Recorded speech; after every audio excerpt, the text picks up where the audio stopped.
ધોરાજી મહેસૂલ સેવા સદન ખાતે રંગોલી દ્વારા મતદાન જાગૃતિનો સંદેશ અપાયો।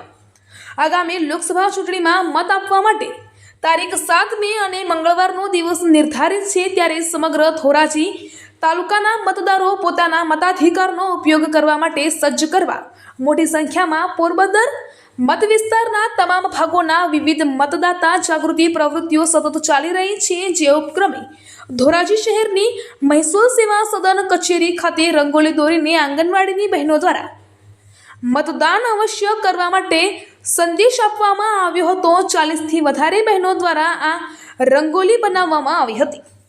ધોરાજી તાલુકામાં ખુશીનો માહોલ જોવા મળ્યો હતો। આંગણવાડીની બહેનો દ્વારા રંગોલી દોરી વધુમાં વધુ મતદાન થાય તે માટે રંગોલીના માધ્યમથી લોકોને સંદેશો આપ્યો હતો।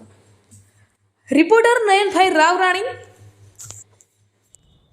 બોલું પાછું બાપા બહુ મારું નામ મેતર રૂકસાના છે। હું ધોરાજી આઈસીડીએસમાં મુખ્ય સેવિકા તરીકે ફરજ બજાવું છું।